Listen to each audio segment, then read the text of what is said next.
جب اہل کوفہ کو حضرت سیدنا امیر معاویہ رضی اللہ عنہ کے انتقال کی خبر ملی اور انہیں اس بات کا علم ہوا کہ حضرت سیدنا امام حسین رضی اللہ عنہ نے یزید کی بیعت سے انکار کر دیا، تو انہوں نے سیدنا امام حسین رضی اللہ عنہ کے نام ہزاروں کی تعداد میں خطوط لکھے کہ آپ جلد از جلد کوفہ تشریف لے آئیں۔ مسدن خلافت آپ کے لیے خالی ہے، ہمارے اموال اور ہماری گردنیں آپ کے لیے حاضر ہیں، سب کے سب آپ کے منتظر و مشتاق ہیں، آپ کے سوا کوئی ہمارا امام و پیشوا نہیں، آپ کی مدد کے لیے یہاں لشکر مہیا و حاضر ہیں۔ امام اعلیٰ مقام نے جب اہل کوفہ کے خطوط و وفود میں ان کے جذبات، عقیدت و محبت، جان و مال قربان کرنے کی تمناؤں اور کوفہ آنے کی التجاؤں کو دیکھا تو فیصلہ کیا کہ حالات معلوم کرنے کے لیے پہلے اپنے چچا زاد بھائی حضرت مسلم بن عقیل رضی اللہ عنہ کو بھیجا جائے۔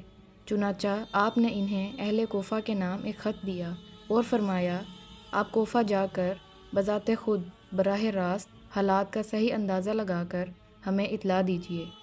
اگر حالات سازگار ہوں تو میں بھی آ جاؤں گا، اگر حالات نامناسب ہوں تو آپ بھی واپس تشریف لے آئیں۔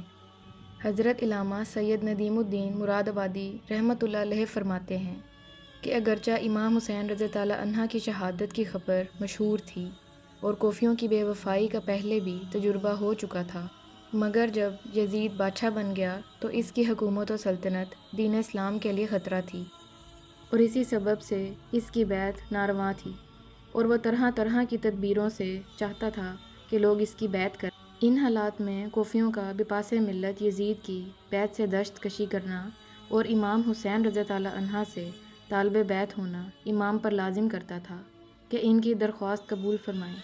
جب ایک قوم ظالم و فاسق کی بیعت پر راضی نہ ہو اور صاحب استحقاق اہل سے درخواست بیعت کرے، اس پر اگر وہ ان کی استدعاء دعا قبول نہ کرے تو اس کے یہ معنی ہوتے ہیں کہ وہ اس قوم کو اس جابر ہی کے حوالے کرنا چاہتا ہے۔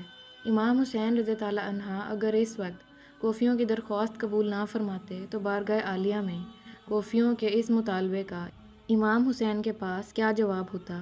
ہم ہر چند درپے ہوئے مگر امام حسین رضی اللہ عنہ بیعت کے لیے راضی نہ ہوئے، اسی لیے ہمیں یزید کے ظلم و تشدد سے مجبور ہو کر اس کی بیعت کرنا پڑی۔ اگر امام حسین رضی اللہ عنہ ہاتھ بڑھاتے تو ہم ان پر اپنی جانیں فدا کرنے کے لیے حاضر تھے۔ یہ مسئلہ ایسا درپیش آیا جس کا حل بجز اس کے اور کچھ نہ تھا کہ حضرت امام حسین رضی اللہ عنہ ان کی دعوت پر لبیک فرمائیں۔ اگرچہ اکابر صحابہ کرام حضرت ابن عباس، حضرت ابن عمر، حضرت جابر، حضرت ابو سعید وغیرہ ہم حضرت امام حسین رضی اللہ عنہ کی اس رائے سے متفق نہیں۔ امام حسین رضی اللہ عنہ کی محبت اور شہادت، امام حسین رضی اللہ عنہ کی شہرت ان سب کے دلوں میں اختلاج پیدا کر رہی تھی، گو کہ یہ یقین کرنے کی بھی کوئی وجہ نہ تھی کہ شہادت کا یہی وقت ہے اور اسی سفر میں یہ مرحلہ درپیش ہوگا، لیکن اندیشہ مانا تھا۔ امام حسین رضی اللہ عنہ کے لیے نہایت پیچیدہ مسئلہ تھا جس کا حل بجز اس کے کچھ نظر نہ کہ پہلے حضرت امام مسلم رضی اللہ عنہ کو بھیجا جائے۔ اگر کوفیوں نے بدعہدی و بے وفائی کی تو عذر شرعی مل جائے گا، اور اگر وہ اپنے عہد پر قائم رہے تو صحابہ کو تسلی دے دی جا سکتی۔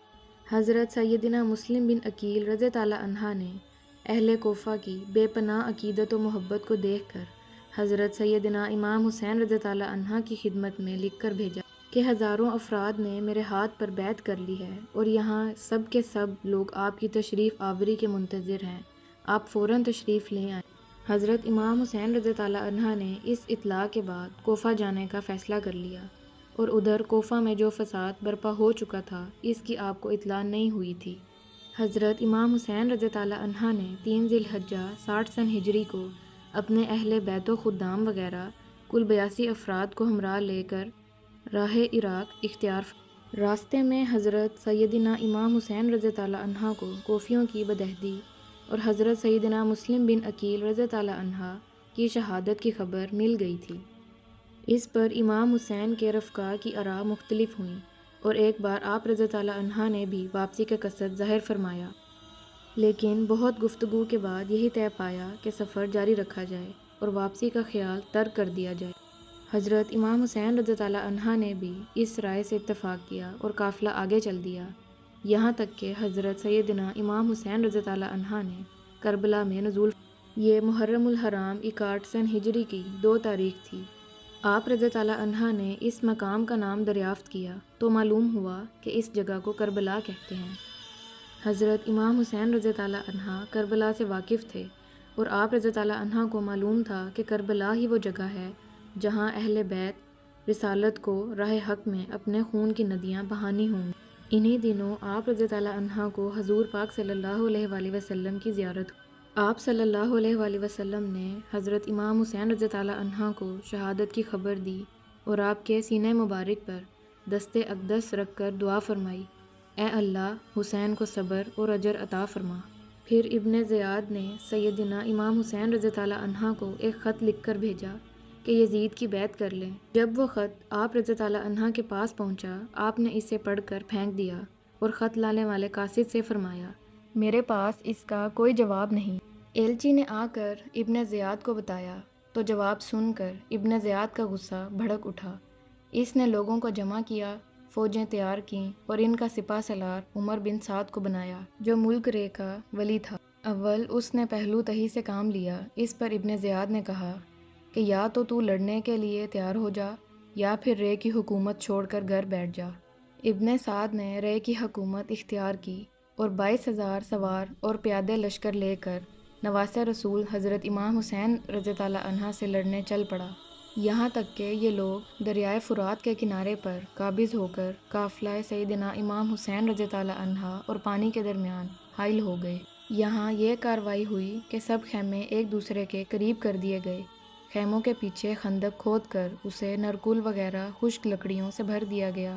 اب امام حسین رضی اللہ عنہ کے رفقا ان کاموں سے فارغ ہو کر سیدنا امام حسین رضی اللہ عنہ کی خدمت میں حاضر ہوئے ہیں، اور سیدنا امام حسین رضی اللہ عنہ اپنے اہل اور ساتھیوں سے فرما رہے ہیں کہ صبح دشمن سے ہمارا مقابلہ ہے۔ میں نے بخوشی تمام تم سب کو اجازت دی، ابھی رات باقی ہے، جہاں جگہ پاؤ چلے جاؤ اور ایک ایک شخص میرے اہل بیت میں سے ایک ایک کو ساتھ لے جاؤ۔ اللہ تعالیٰ تم سب کو جزائے خیر دے۔ دیہات و بلاد میں متفرق ہو جاؤ یہاں تک کہ اللہ تعالیٰ بلا ٹالے۔ دشمن جب مجھے پائیں گے تمہارا پیچھا نہیں کریں گے۔ یہ سن کر امام کے بھائیوں، صاحبزادوں، بھتیجوں اور عبداللہ بن جعفر کے بیٹوں نے عرض کی کہ ایسا ہم کس لیے کریں؟ اس لیے کہ آپ رضی اللہ عنہ کے بعد ہم زندہ رہیں۔ اللہ عز و جل ہمیں وہ منحوس دن نہ دکھائے کہ آپ نہ ہوں اور ہم زندہ رہیں۔